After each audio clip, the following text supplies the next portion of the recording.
Retrouvons à présent le coach carrière, Marlise Doualabel, consultante en ressources humaines. Avec elle, voyons comment le jeune manager peut devenir un bon leader en entreprise. Conseils et astuces, c'est dans la rubrique coaching.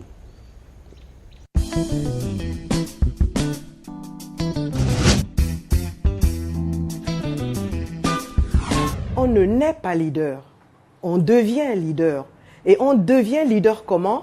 En acquérant les capacités, les savoir-faire, les savoir-être qui vous permettent justement d'amener votre équipe aux résultats qui sont attendus. Ce qui change fondamentalement, c'est que du jour au lendemain, vous êtes responsable des résultats de votre équipe.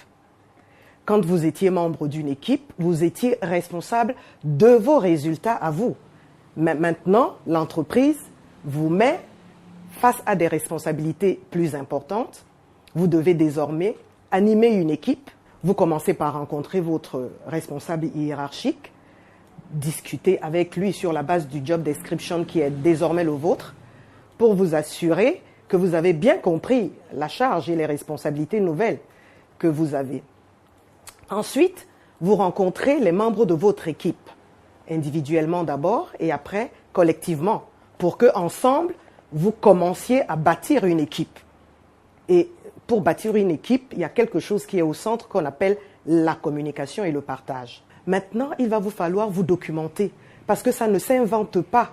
Il faut connaître les savoirs, les savoir-faire et les savoir-être qui vont vous aider. Il y a 3 piliers auxquels vous allez faire attention. D'abord, être sincère. Être sincère, c'est donner vos opinions. Ensuite, encourager la confiance mutuelle. C'est très dangereux au sein de votre équipe d'essayer de faire des camps ou de privilégier telle personne en lui donnant les informations qui conviennent et pas aux autres, etc. Affichez votre confiance, mais pas l'arrogance. Si on vous a donné une promotion, c'est que vous l'avez méritée. Donc, quand vous abordez votre équipe, et pour faire en sorte qu'elle-même soit confiante, il faut que vous vous présentiez à votre équipe confiant, mais pas arrogant. Faire ressortir le meilleur de chacun. Pour faire en sorte que les gens produisent le résultat escompté, il faut que chacun soit persuadé que son estime de soi soit protégée. C'est-à-dire que quand vous êtes leader, votre job, c'est de faire en sorte que chacun de vos collaborateurs sente qu'il est un maillon important de l'équipe. Encourager la performance et un bon moral. Il n'est pas question, parce que vous voulez garder la dynamique, de protéger l'absence de performance. Au contraire, il faut pouvoir mettre le doigt là où il fait mal, mais en même temps avoir des solutions d'accompagnement. Être réceptif au feedback, c'est très important. Si votre équipe sent qu'il n'est pas possible de vous faire une observation, ou il n'est pas possible de vous dire qu'ils ont une opinion différente, alors vous n'aurez jamais le plein rendement de ces personnes, puisqu'ils vous cacheront toujours une partie de ce qu'ils pensent, parce qu'ils ont peur, qu'en vous livrant leurs opinions, que vous ne soyez pas tout à fait, tout à fait ouvert. Accélérer et récompenser le feedback de développement. Ça veut dire que quand quelqu'un vient vous donner une information qui est importante pour l'ensemble de l'unité, non seulement vous gratifiez cette personne d'un bon compliment, mais vous partagez l'information avec les autres. Faire preuve d'humilité.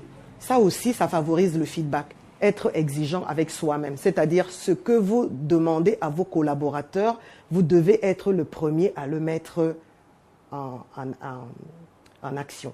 En conclusion, pour devenir un leader efficace, 1. Il faut être conscient que désormais, on est garant des résultats de son unité. 2. Il faut créer un environnement qui facilite le feedback. 3. Il faut que vous soyez prêt à écouter. Il faut que vous soyez prêt à analyser, à aller jusqu'au bout de l'analyse des résultats qui vous sont rapportés. 4. Il ne faut pas hésiter à gratifier les meilleurs et à remettre les moins bons face à leurs résultats. Surtout et surtout, restez toujours calé aux faits et pas sur les individus. Ne jamais dire « vous êtes nul, je ne peux pas vous faire confiance », etc., etc.